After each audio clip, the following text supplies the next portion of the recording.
Good morning, dear children. Today we are going to start with a new term, that is term 3.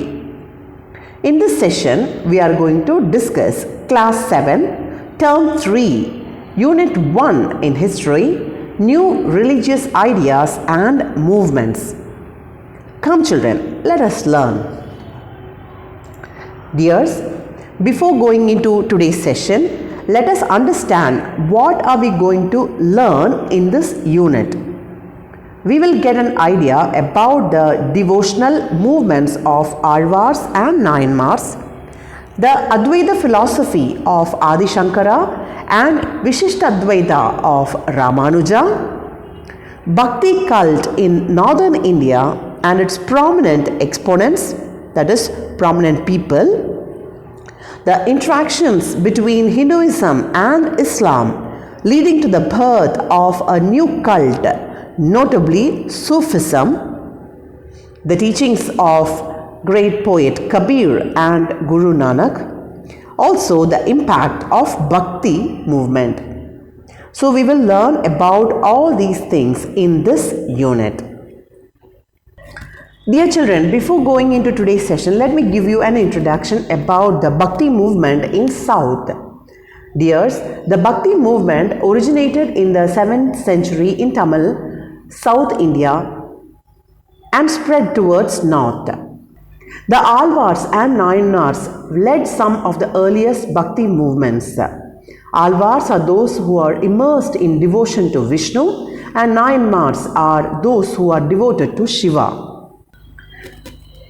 These people traveled from place to place singing hymns in Tamil praising their God. The Alvars and Nayanmars initiated a movement of protest against the caste system and the dominance of the Brahmanas, or at least attempted to reform the system.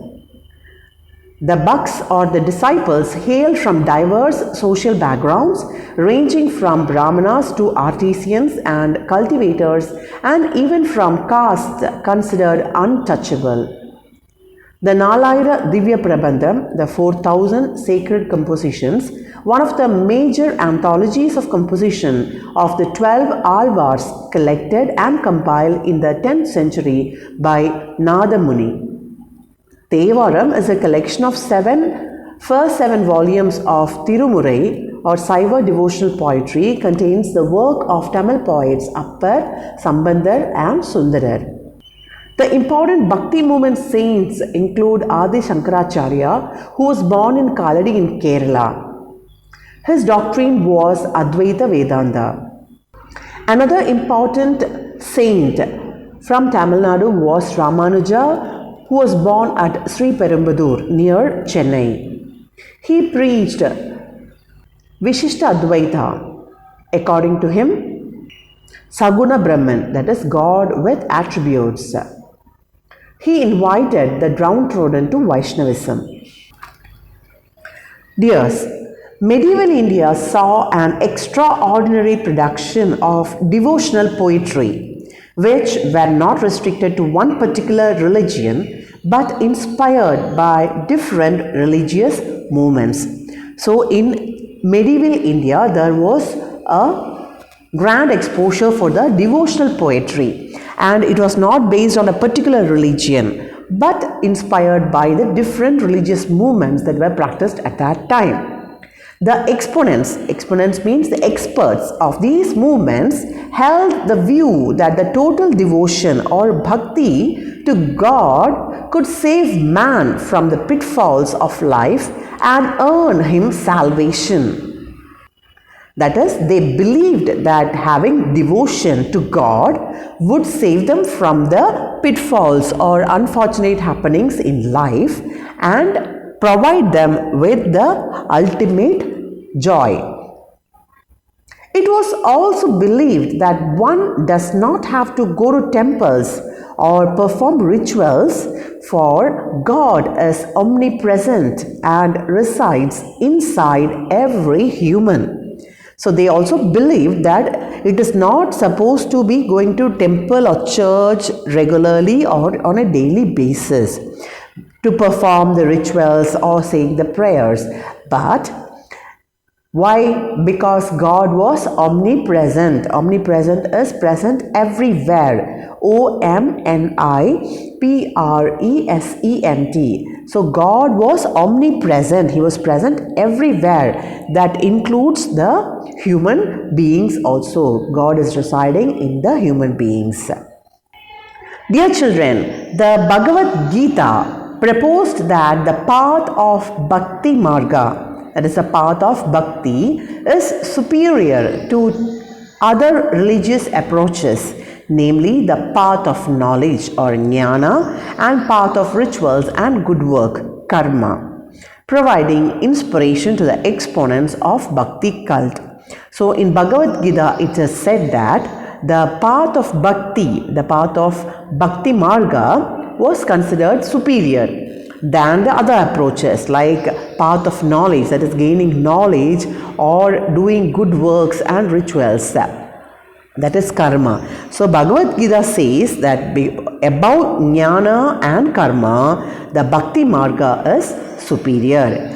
That gave inspiration to the followers of the Bhakti cult. They said the having faith or following the path of Bhakti was religiously superior than following the path of knowledge or path of rituals and good work. You know children, Bhagavad Gita is the instructions given by Lord Krishna to Arjuna during the Mahabharata war. Dears, now we will learn about the beginning of Bhakti movement. The Bhakti movement or the resurgence of devotional practices started in Tamilnadu around 7th century AD. So dears, the Bhakti movement or the resurgence, the beginning, re-inculcating of the devotional practices started in our Tamilnadu around 7th century AD.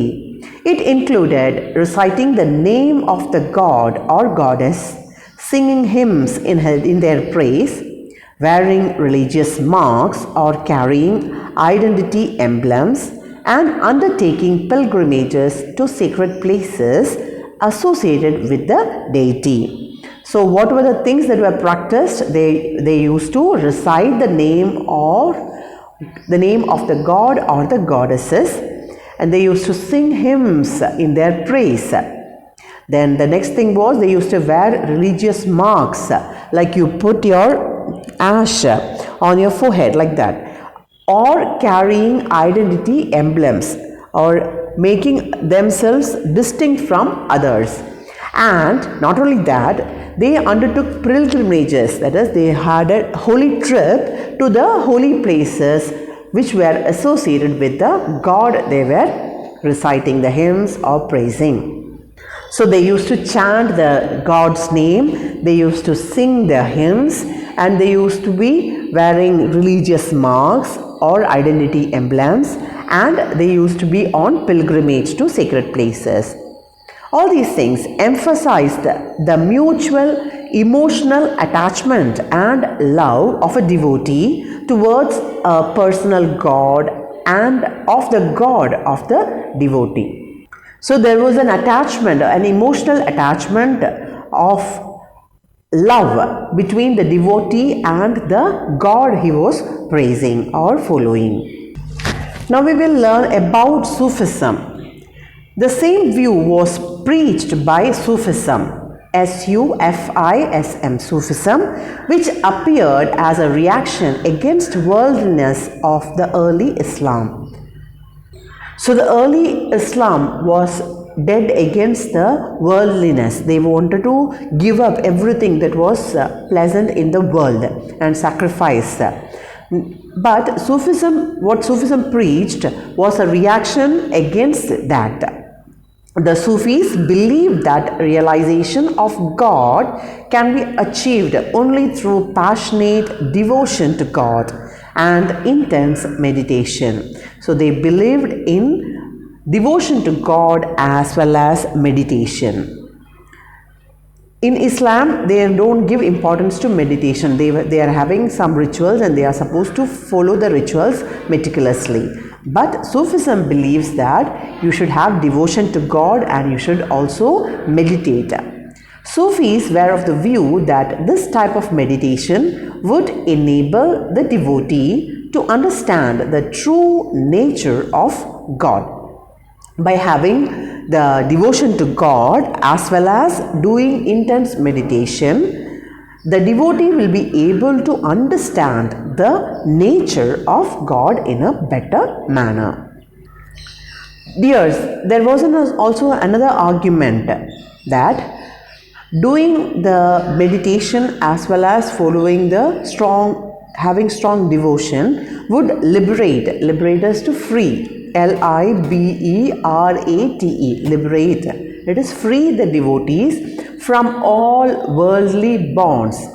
So it will feel the devotee will be free of all the worldly bonds and help them become one with God. So they could have a cutoff from all the worldly bonds and help them to become one with the God.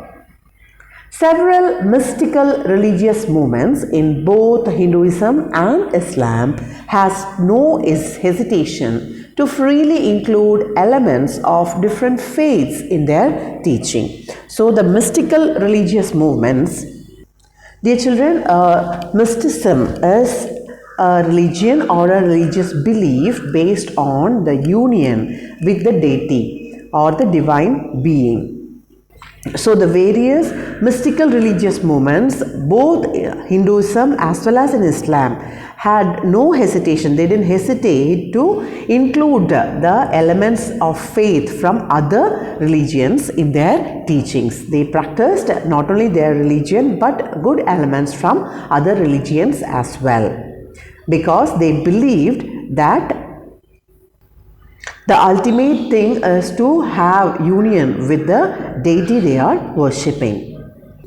Haridasas were saints, maybe wandering poets, wandering bards, and they considered themselves as slaves of their supreme lord, that is Hari. So Haridasa says, there is only one God, though Hindus and Muslims call him by different names. He says very clearly that God is only one and we call him with different names. Hindus call with their names, Muslims call with their names. There is only one supreme God and we call him in different names. Dear children, in a world which is divided by religion, caste and creed, we never realize that there is only a single God and he is being called by different names by different peoples. So we must understand this concept very clearly, that there are different religions being practiced and all the religions lead to the single God who is the creator of the universe. Dears, before winding up, let us have a recap of what we discussed in this session. We discussed about the beginnings of Bhakti movement. Medieval India saw an extraordinary production of devotional poetry which was not restricted to a particular religion but inspired by different religions. The exponents were called as Bhakti movement. Bhagavad Gita proposed a path of Bhakti Marga and it treated the other two religious approaches, namely the path of knowledge or jnana and path of rituals or good work, karma, and it provided an inspiration to the exponents of Bhakti cult. The Bhakti movement started in Tamilnadu around 7th century AD and they followed reciting the names of god or goddesses, singing their hymns, wearing religious marks and undertaking pilgrimages. It emphasized the mutual devotion or emotional attachment and love of a devotee towards a personal god. Sufism, which appeared as a reaction against the worldliness of early Islam, also believed in realization of God can be achieved through passionate devotion and intense meditation. And the mystical religious movements in both Hinduism and Islam had no hesitation to include the elements of different religions in their teachings. Dear children, in the next session, we will discuss about the devotional movements in Tamilnadu, that is about Alvars and Nayanmars. With that, we wind up today's session, my dear children. Thank you for watching. Please subscribe our YouTube channel, youtube.com/Samacheer Kalvi Guide. Thank you. Stay blessed.